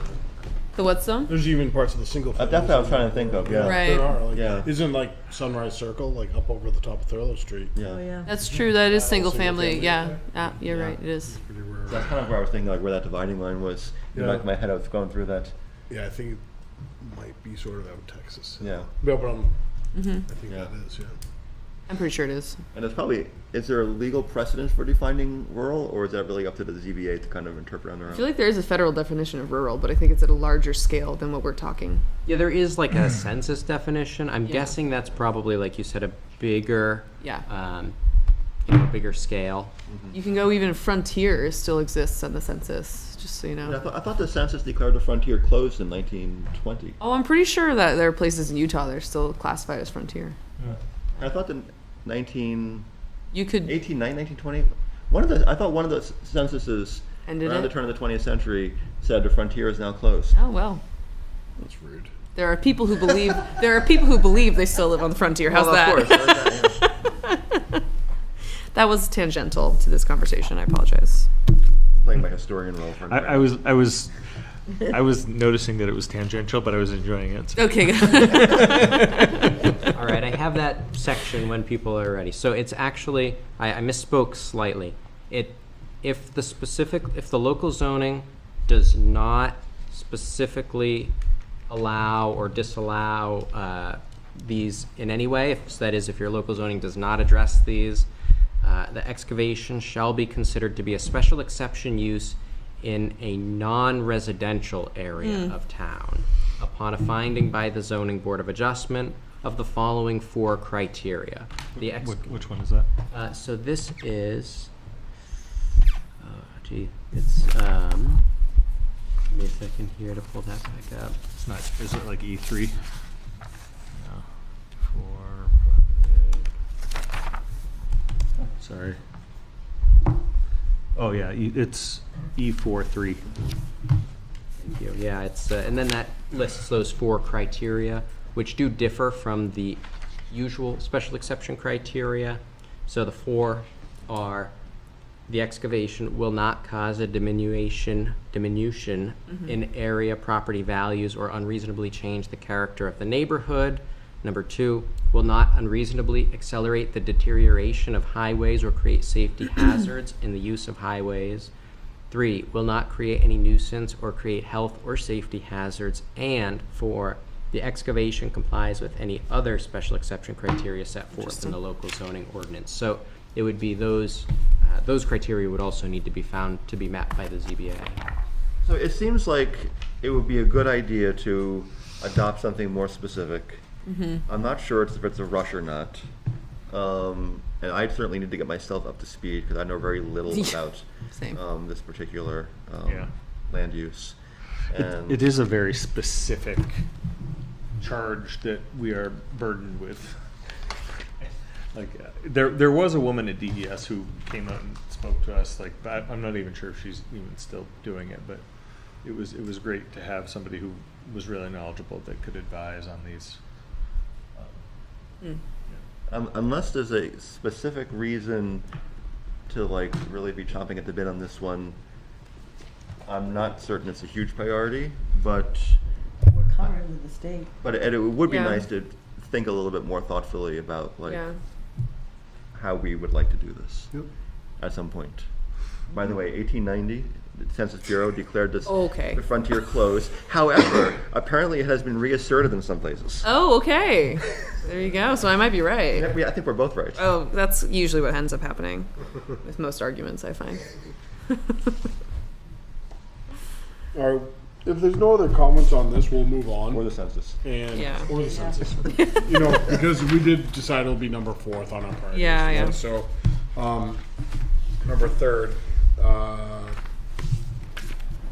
Yeah. commercial uses in the ag zone, including home occupations, special exception criteria for specific uses. I'm not even sure where to start with this. So I was just going to say, I would love to hear if anybody has specific ideas about how to be more specific about this. Yeah, so I think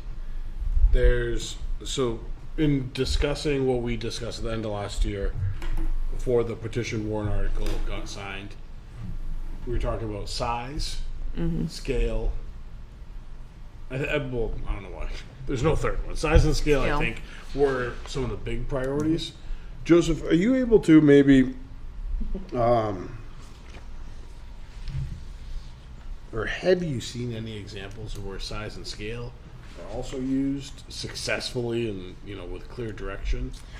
I think there was discussion of bringing that up after we had the first hearing before it was petitioned, but yeah, I know Mike was working on that. I think he had found some language that he liked. I think it came from Joseph. Yeah. Yeah, the general ideas there. So it's a really complicated question because there are essentially infinite ways you could handle it. I would say like the basic ways that a zoning ordinance may regulate the size or scale of the building. Some zoning ordinance may actually just differentiate in the use table retail use under 10,000 square feet, retail use over 10,000 square feet. That's two Interesting. different uses in the zoning ordinance. That's not uncommon, so that different zoning districts can allow different sizes. Another way is a floor area ratio. So we currently have lot coverage standards, which say how much of the lot can be covered by impervious surface, and in all zones it's 75%, except for village commercial where it's 100%. So that is how much of the lot can be covered by building and concrete, essentially. And then taking that a step further, some towns have floor area ratios where they actually look at the square footage of the building as a proportion of the size of the lot. So if you have a very, very large lot under that, you may still be allowed to have a very large building. If you have a very small lot, your building size allowance scales with the lot, which is very similar to how we do the lot coverage by impervious surface now. The floor area ratio also allows you to condense upward. It does. Yep. So it's the floor area of all your floors. Of all floors of the So building. it's not just lot coverage, but also Right. Yeah. And often they're used together. They don't have to be. We have lot coverage. If that's a way people can look at scale. There's also special exception criteria can look at scale. They can say the size of the building. And then, you could also even have form and design standards for buildings, like a form-based code can regulate sometimes the look and feel of a building, sometimes with regards to things like massing and the proportions of the building as they relate to the size of the lot, and they may be different depending on how the building is placed. So sometimes those can be as specific as these are the roof pitches that the building should have in order to qualify under this. The height limits are another one, the orientation of the building with regards to the street, how minimum and maximum setbacks. Often they de-emphasize uses and emphasize building design.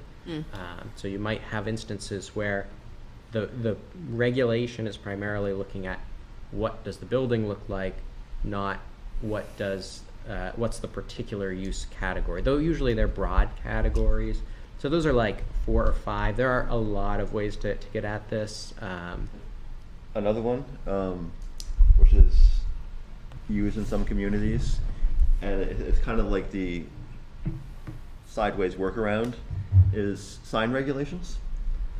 A lot of businesses that would be like taken care of by those kind of more form-based regulations, if you like, that are considered less desirable in certain like more rural communities. Those are the same businesses that tend to want a larger, more like right sign. Oh. And so some communities actually let them use signage to kind of weed out who is in and out as well. There's a sign on 25 as you go into Wentworth that's very bright, if you know what I'm talking about. On 25, going into Wentworth. Yeah. It's a very bright sign. It's kind of out of That nowhere. big King's one, the red. I'm not sure what the actual business is, but I notice how bright it is when I drive by it. I was only going out of Wentworth into Warren. Yeah. Down the valley there. Yes, you go down, exactly. there's that pond, that's King's, that's John's. yeah. There's that big. Is it a John's building sign. business? Huh? Is it a building business of some sort? John's doesn't have got business.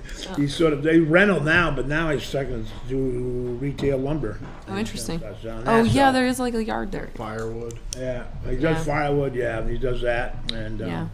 that's it. But when you start talking about like keeping signs smaller Yeah. and less lit, all of a sudden you're closing the doors on a whole bunch of higher traffic, visually busier businesses.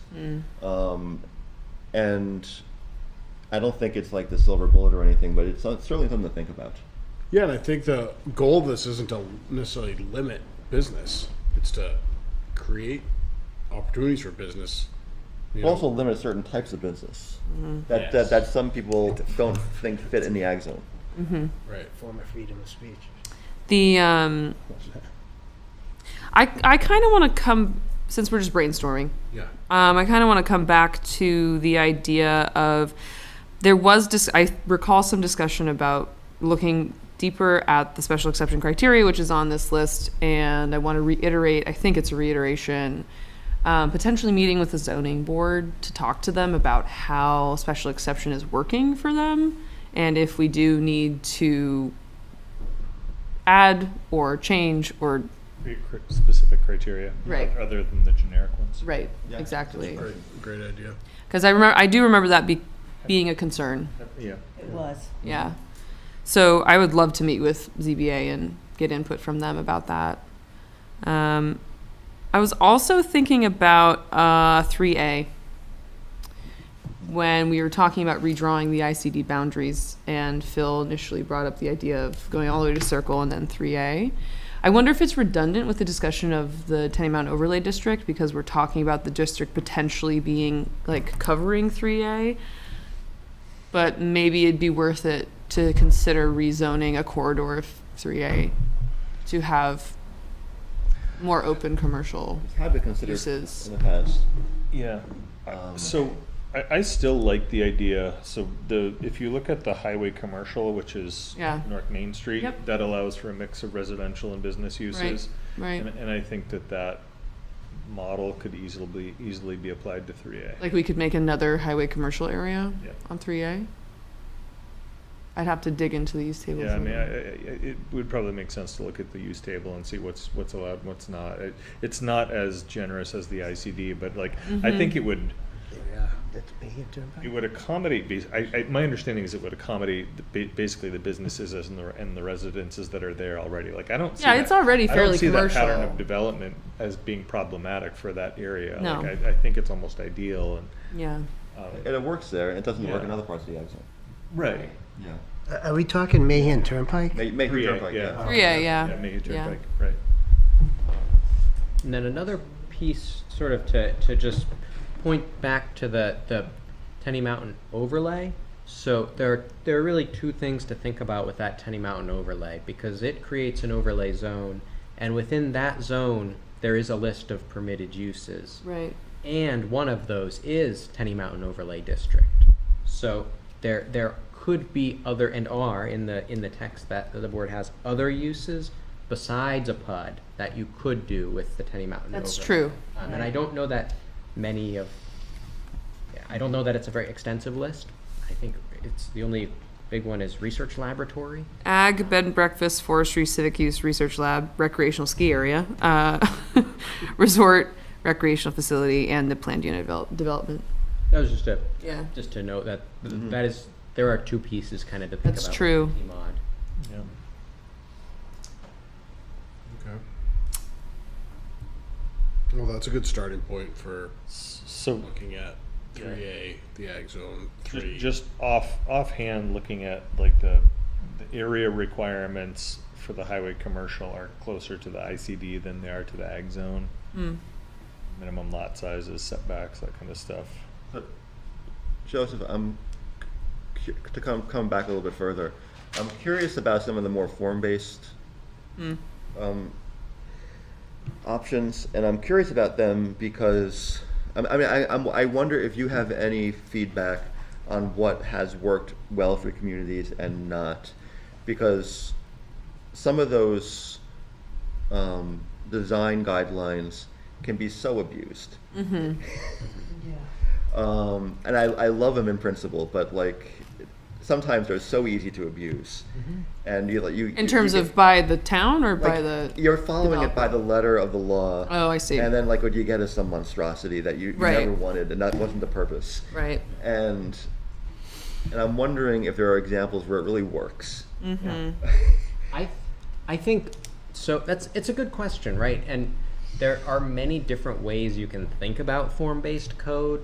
So there are real challenges with a full form-based code, and Keene has adopted a full form-based code for much of their community, and much of it probably works very well. There are some challenges, though, when you think about existing buildings sometimes in terms of how does a form-based code interact with what's already built, and what if someone wants to do a addition to a building that's already built? Sometimes it can be a little bit restrictive if it doesn't account for those things in its writing. I think often what works well is when you have it very specific, like the corridor specific. So you don't just say townwide, here's form-based code, but you say this corridor, here's a building form that's going to work for this very specific area of the community.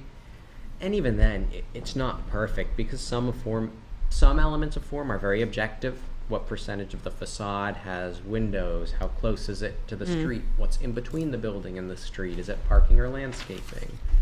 What is the articulation of the building? But there are other things that, it's a fine line. You can't really regulate taste, but you can regulate physical attributes in certain ways. And sometimes What a fine line. And sometimes somebody breaks those basic things really well. Yeah, absolutely. And I think it has its place. Yeah.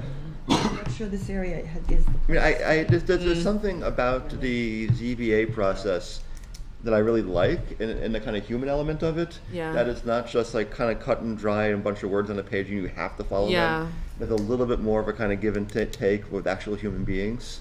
Yeah. And I like the idea of maybe having a little bit more of a refined set of standards Yeah. to follow.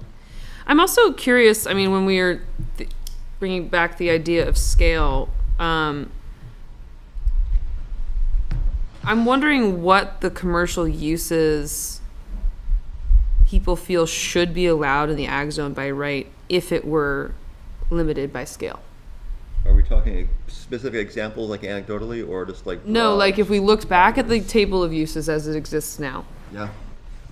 and we thought about what is currently allowed by special exception, are there uses on that table that we would be more comfortable with being permitted if they were smaller scale, or if the scale were regulated?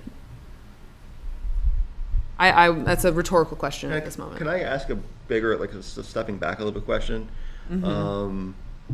How are we distinguishing scale from size in this conversation? Right. And I do think there's a way of distinguishing them. I'm not sure we're all on the same page. We probably should define that, yeah. I'm not sure I have an answer for you. Yeah, just. It's a good question. What am I picturing when we're thinking size? No, we use the word scale and we use the word size, and we're implying they have different meanings. And I do believe they can have different meanings. Yeah, I was yeah. using them interchangeably. So, Okay. and Joseph somebody used them, I thought. In the they're- very they're- beginning, it was different. So I'm curious, since we're using these terms and throwing them around, what we actually mean by these terms. What sizes they really are? You mean? Sometimes size is seen as more of a kind of like Scale is measurement, like actual like square footage and that. Right. Whereas scale is sometimes seen as more comparative, Right. relation to something else. Right. The size of a lot. Or Yeah. Right. Probably think for myself, I'm thinking more scale then. Because I was, when Joseph was giving us some examples, I think I was leaning more towards the ratios. If your lot is this big, there's a ratio with something. And or if your floor area is this big, there's a ratio. So I was thinking that's That'd be probably where. scale. Ratio I was is like, leaning. if you have 100 acres in it, can you just put up a Walmart wherever you want? Yeah, if the scales are. See, I'm not sure. mom and pop. I'm not sure that's the community's goal here. But then if theoretically, if you're on 100 acres, then you're protecting the neighbor potentially, right? Like I'm it's not not on a 1 acre. I'm just lot, imagining the tiniest Walmart now ever, just like a little boutique. boutique Walmart. Wait, don't these actually exist? Do they really? Yes. Wow, I didn't know that. Yeah, What are they small. called? I thought they were called Dollar General. Oh yeah, that is kind of what it feels like. Yeah, There's an in-between, a Speaking of Walmart Warren, neighborhood right? market. Walmart neighborhood market. Yeah, Yeah, that's the In one. between a Dollar General. it's really just a grocery store, isn't it? Yeah, generally. Yeah, Yeah. Interesting. I've only ever seen those in the South. We have the super center. Yeah, well, We have the super but center. don't worry. Yeah. So that's a good question. Are we scale or are we size? Yeah, And what do we mean? And by how are we those going? terms? And that's right. We have to And- define and- what we're talking And about. we have to think about, are we summarizing the goal, the desires of the community yeah, in this? That's our goal, right? Is to I really want more community input on this too, for Because sure. I think that was one of the big questions, because Yeah. they were looking at that field with a big hotel in it. Right. Yeah. Exactly. And that's why that whole thing got started. So. Yes. And I'm perfectly happy to share that several people reached out to me and said, hey, why is this on the agenda? Like, we just voted for this, we don't want to change it. So just be aware that, anything we do towards this should be very well thought out, very reasoned, because it sounds like a lot of people voted for the changes this year and really are happy with it. And I think if we are going to do something, I know a few of us have mentioned this. I think the tweaks to the special exception criteria Sure. to make them more Clear. specific and clear Yeah. might be helpful while still keeping that kind of human element Yes. of the process. Yes. Yeah, I just think it's very narrow-sighted that people say we want more affordable housing, we want more affordable housing, and it's such a narrow-sighted tactic then to say, but I don't want to focus on employment and jobs, and instead of just saying, hey, we want more affordable housing, no one's saying, hey, we want some jobs where people can make some more money and do better for themselves versus, no, how can we just make it more affordable for them? Or you never hear the converse part, how do we make it so people can do better for themselves? Versus let's just give something versus let's provide the ability to. But And I- shutting down, excuse me one second, and shutting down commercial uses in the ag zone was such a short-sighted tactic that this board sat and promised the public, this is to protect you, Mr. and Mrs. Public. This is to protect you from the big bad corporations. And now we're sitting here and there's reticence and hesitancy coming out that there's really not an appetite to potentially do this. Well, guess what? You sat here and you lied to people saying this is just to protect you, we'll work on it next year. And I think it's the most short-sighted thing that we're stopping people in Plymouth from doing business. Like, It's just, I don't, it aggravates me, I'm sorry. If I may, Yeah, it sounds like we're actually having a conversation about this. we are. And we are willing to talk about what changes might look like. And I think there are a lot of people who are really happy that we made some changes. And that doesn't mean we can't, as we said, continue to tweak those changes. And we are having this conversation, and we've been having a pretty prolonged conversation at this point. I will also say, by making more higher paying jobs in this community where people can afford housing better, that's great. And the more higher paying jobs we get, the more service jobs we're also going to need to support the community. And those people will probably not be able to afford housing at their current costs. So if you get more higher paying jobs in the community, that's awesome. And that's, I think, probably the goal of all of us. But alongside that, hand in hand, is more service jobs. And those people also need a place to live. And if we're talking about blocking people from housing, like 6-unit limit is a great way to block people from housing. I don't disagree that economic opportunity is necessary for people to help themselves. On one hand, sorry, back up to where I was. You mentioned that, restricting commercial use in the ag zone limits the potential of businesses, but it also eliminates the competition for those land resources for people who might want to put homes there.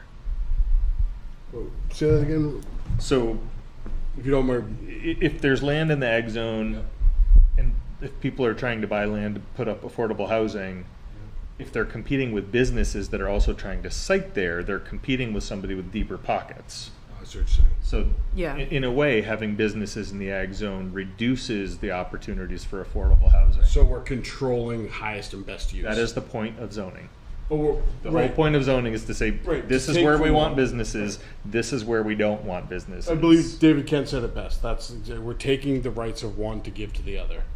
And as long as the town votes to do that, that's the point of zoning. Nope, I understand that. I just don't agree with it all the time. That's fine. But I mean, And I love the idea of a mixed use ag zone with businesses and housing and all these things. And I think much of the town probably agrees with that from what we've heard, at least those who show up to our meetings. But I think we've also heard from those same people that there's a limit. Like when that hotel was coming in, like, no, not that. At least not there. And similarly for much of the ag zone, that we've heard from quite a few people who said, like, yes, we love the fact that the ag zone is full of small businesses, but we want to have some way of making sure there's also a character there and other things that we want to preserve. And how can we do that effectively? And we've made a step forward in doing that. And I think a lot of people in this town, as Phil was saying, agree with that. That does not mean there's not more changes to make. And I think we're all here talking about how we can do that effectively. the other thing I can say is, sorry, do you want to go? You started to speak. I think the special exception to, it's not a closed door. It's not like a big no, right? It's like a, let's talk about it. So I don't think it's completely shutting down any new opportunity that somebody who has land in the ag zone might want to put forward. If there is some sort of problem that the special exception is presenting itself, that's the kind of story I want to hear from people in the public, because that's the kind of input that I think informs us. The town, the people who voted at least, did vote for the special exceptions as they were put forward. And so, if there are people who are running into problems, I want to hear about those problems so that we can figure out what we are going to do about them. That's all I'm going to say. Thank you. The other thing I wanted to say is I think it would make sense to sharpen our pencil on the special exception criteria so that it's easier for the ZBA to understand the intent of the voters when they're considering special exception requests. The second part of it is getting back to the home occupations. Right now, the section of our zoning that deals with home occupations is fairly limited, and it could be broadened to allow use of accessory buildings. So like when I was self-employed, I was using an outbuilding for a shop. I didn't have any employees, but prior to that, I had worked for a small businessman who had an outbuilding where like there were a handful of us that worked for him, and that would not be allowed under our current home occupation. But like we could say we could change, you could go from 1 employee to up to 5 employees on site. Like think about general contractors that might be out on site sometime, but they might be in a shop manufacturing like parts for construction at times too. Like I think we can be thoughtful with our home occupation limitations and broaden those to encompass more flexibility in all zones. I will say I find it very difficult to invest in Plymouth. For somebody to go buy a piece of property such as that where the hotel was going to go, they invested in that because they were going to turn it around, because they were going to be able to sell it to maybe someone that wanted to subdivide it and put homes there, maybe somebody that wanted to put a hotel there. Now we've completely restricted that for this person. So I do look at the landowners. I mean, it's their land. They should be able to do what they want with that. They should be able to sell it, and we've restricted that for that. If he finds another potential buyer that could possibly want to put a business in there, maybe it's not going to be a hotel, but it could be a business with a couple of large-sized buildings, a few of them, whatever. They're not going to be able to. And to say that we want it for housing, or the river's there, or it's great. So buy it. Somebody buy it and put it in conservation. But the person that invested their money at that point in time, I agree with you. that's a really tough one. And Yeah, it is. so it's just another avenue to lock it up. And who knows? Somebody goes in there and tries to subdivide. We're probably going to get a whole bunch of no's again. They're not going to like that because it's not going to be the pretty field anymore. Well, honestly, we tried to make this change several years ago, and if we had, they would never would have bought the building in the first place, or the land. And we probably should have thought more ahead of ourselves to see what was happening and to see how the community would react and what the community's desires were as expressed in our last master plan, and made the changes that we made this year earlier so developers wouldn't get the false impression of what we actually wanted with our community. And I think, again, it's that scale. I don't see why a hotel couldn't be there. It just could be at scale. Or is it size? I mean, there's that Well, that's thing just- again, and it may fit. And that intersection there, I don't know how many people have gone out and actually sat there and watched it. It works. You may have to wait a few minutes, but it works. It's been there for a long, long time, and we've really not had. But there are people who turn right and then they'll go down Tenny Mountain Highway and make a U-turn and come back the other way. Exactly. They make it work, and I've it never will had work. an issue going left out of there. I just don't. I just feel like I just feel like it was wrong to jump the gun and say this is the way it's going to be, and that's that. I feel like we really need to work on that and work on this scale or size or whatever the heck we're going to do. I think a hotel is still allowed by special exception. So if Yes. somebody did come forward with something that seemed more appropriate and met our special exception criteria, and maybe even revised more specific ones, then go ahead. Right. Like, would an acceptable hotel be like an old colonial house that's actually an Airbnb, or not Airbnb, excuse me. Airbnb just rolls off the tongue. A B&B, a true B&B. Somebody could take the existing house that's there and Right, and turn that it would be into, awesome. yeah. And I think that, and I'm referring to that property because I know that's what Yeah, turned that's, everyone onto this, but Yeah. it can be any of that. It's fresh, yeah. I think it just, I understand that the voters voted for it and this is what they wanted, but it definitely needs to be tweaked. When we say turned everyone onto this, it is certainly a big push and impetus for when the change was made. But a lot of what we see in that change, we can also trace back to the last master plan, like 10 years ago. that's true. Right. You can. So it's not like it just happened overnight, but it's what finally made people like recognize, well, we said this 10 years ago, we haven't done anything, let's like do it now before it's too late. Which is Yeah. a recommendation. Yeah. I think it would be, I mean, this is not necessarily super important, but I'm imagining that old house being turned into some sort of like B&B. For And sale? is it? No. I think that if an investor has the capital to do that, they have the $400 fee to go to the ZBA and say, this is what we want to do with it, make an argument, have a public forum. You know, I think it would be much more doable. So, So anyway, I think we're spinning our wheels on this because Yeah, we are. definitely need to do some work on it. You know, it's just, it's not done. Well, a good conversation start tonight. Thank you all. yeah. That'll wrap us up for discussions about our projects for this year as of right now. We'll wrap that up for tonight. If there's no other comments, Joseph, any? You have other planning projects down here? Sorry. I'm looking to see. No, I think that's gonna wrap us up for tonight on projects, if everyone's good with it. Yeah.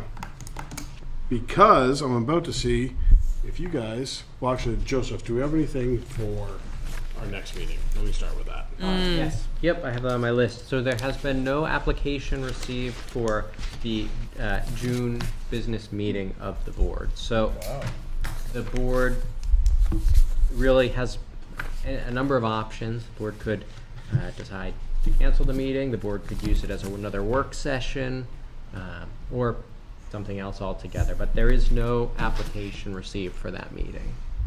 I can put some slides together. Considering, Come on. I would not feel guilty in the least if we took a meeting off to make up for the 5-hour meetings that I we would had. second that one, too.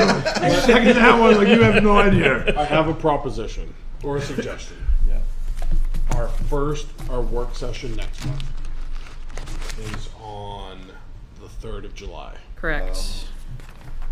Would anyone be interested in entertaining making our business meeting a actual work session? And skipping. then So skipping Take the 3rd off. Thursday the 3rd and enjoying the 4th. That makes sense. Yeah, that does like make that. sense. So that gives us 2 weeks to actually have something to chew on Work session. for like zoning amendments or something. Yeah. So we're And- not just spinning our wheels. or And do we whatever. want to start with maybe a next work session as prioritizing the Tenny Mountain Overlay District? Sure.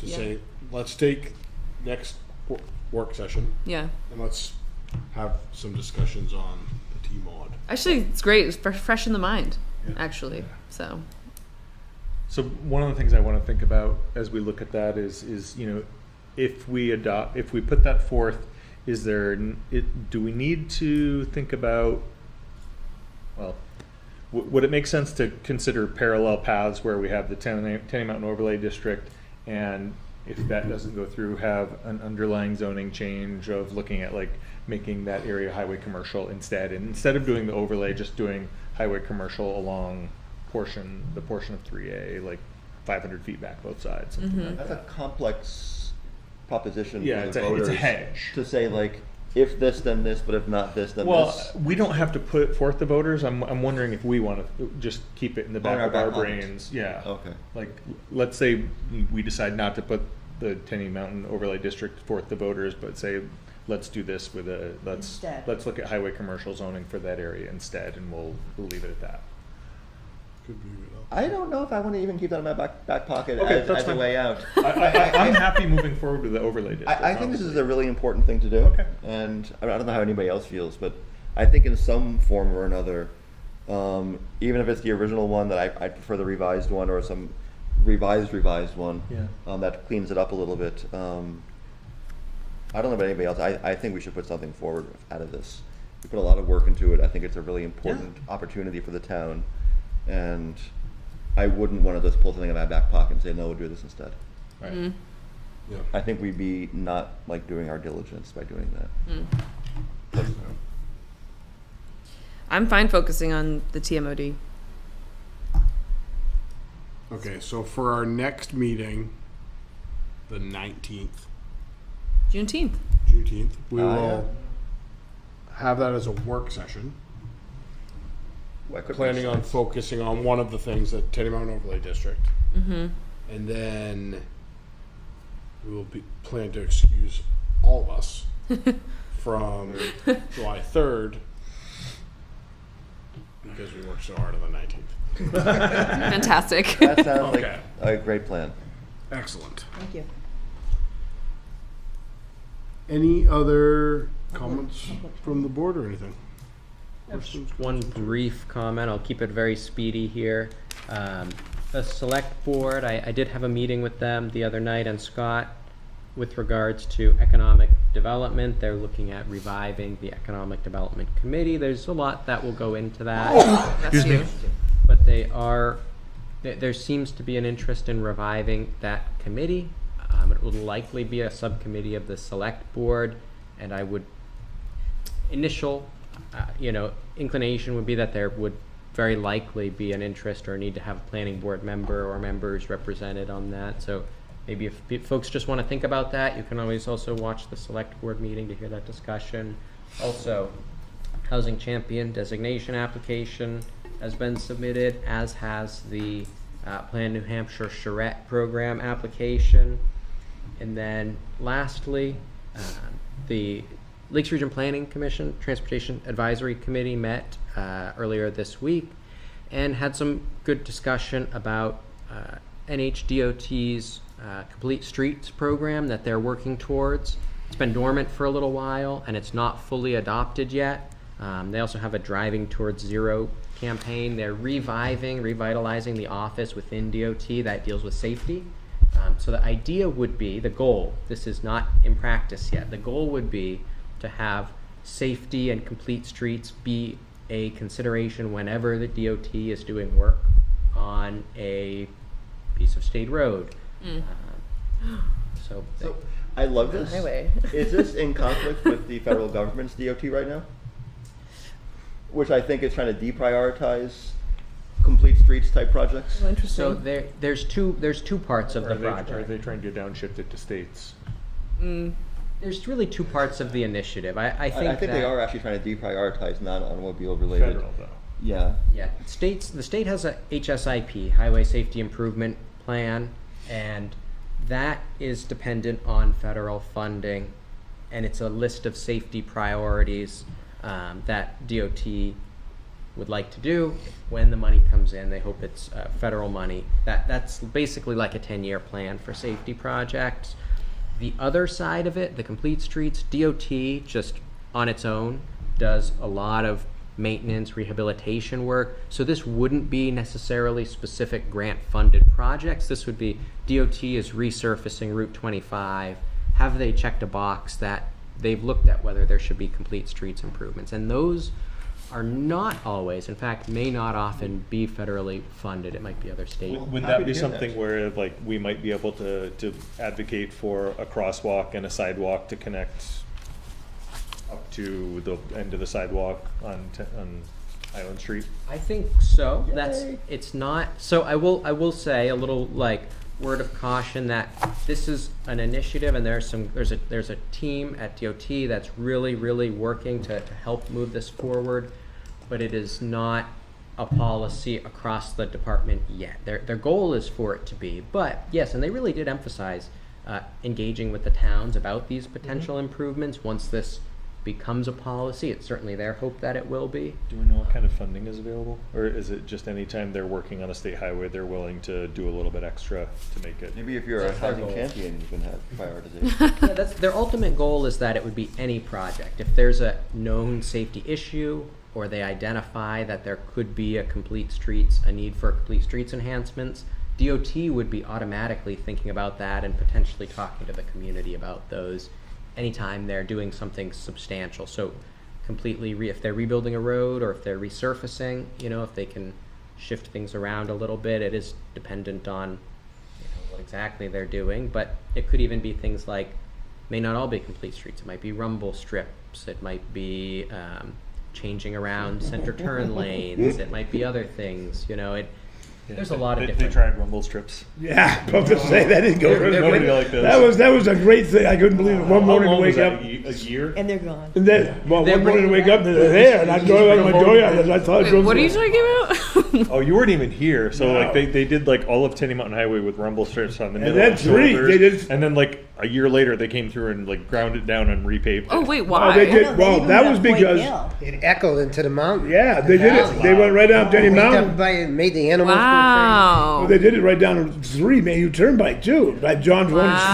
farm, and there was a big meeting there. I remember when they did. John took his truck, and there's people from the stadium come streaming down through there, and the guy's talking, and all of a sudden he just, "Rah!" And the guy goes, "Oh shit, that really is loud." And I drove out of my dooryard and I drove into it. I saw them doing it. I didn't know what they were doing. I went to drive out of my dooryard with a truck, and it was like crash, bam. I'm like, oh man, what is Oh, going I'm on? glad they There's were- big holes Not there. real popular. I'm glad they revised it quickly. Yeah. It was about 2 weeks later, they're repaving the whole thing. It's like, whoopsies.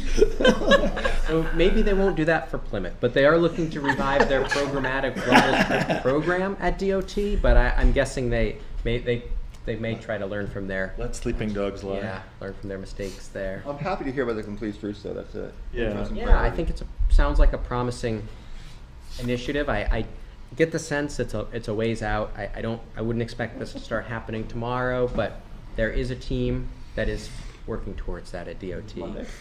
What's that? Is it tomorrow? Is it Monday? Oh well, maybe then, maybe by There you Monday. go. Wishful thinking. Excellent.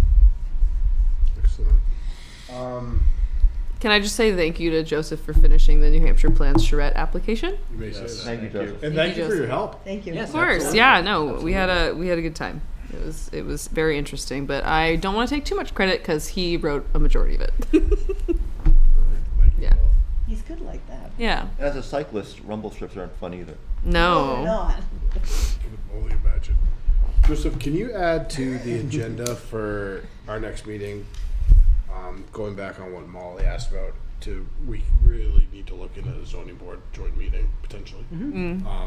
Just put that, if we put that on our next work session, Yep. so we don't forget about that. And I did ask the zoning board at their last meeting this week to think about that. Okay, great. If they want to, they didn't give What will their me. faces tell us? They didn't respond. I'll say they didn't give any dates or anything specific, but they should be thinking about it. So if the board wants to move Should forward, we with that, I think propose a specific date to We're all them? watching might- this right now. that might be a good place to start because the zoning board is. I didn't ask them to pick a date or anything. I just suggested thinking about it if it's something of interest. So they're thinking about it. Or We're already out into August if we're trying Yeah, to yeah. make the meeting work, right? yeah. How about July 3rd? Oh gosh. Yeah, right. That would be. that'd July make friends 3rd. and influence people. July 3rd, we won't be here. It's a joke. Let me check my calendar. I think that probably we should ask them to come to the August work meeting. Yeah. Wait, we're also doing potential Oh, housing crap. stuff for the August board Planning meeting. board, August, September, October, November is open. Got a little late. Yeah. Can we solicit input from them Hmm. without having a joint meeting if we can't make the joint meeting work? Yeah. I mean, it's Might not be as the good. realistic It's not thing. as good as a conversation, but it might just be Yeah. more feasible. Yep. If we have specific questions, maybe that could be Mm-hmm. something else we ask to do on our next meeting. Yeah. With that idea. Why don't we do that in preparation for our next meeting?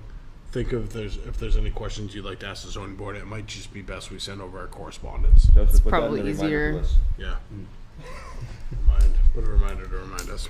As much as I want to have a joint meeting, It just might not be it's just feasible. yeah. Okay. If there's no other comments from us here, are there any comments from the public? No one online. Well, I think it wraps it up for the night, folks. Make a motion to adjourn? Second. If there's no other discussion, all in favor? Aye. Opposed? Nay. And abstentions. Two. Thank you.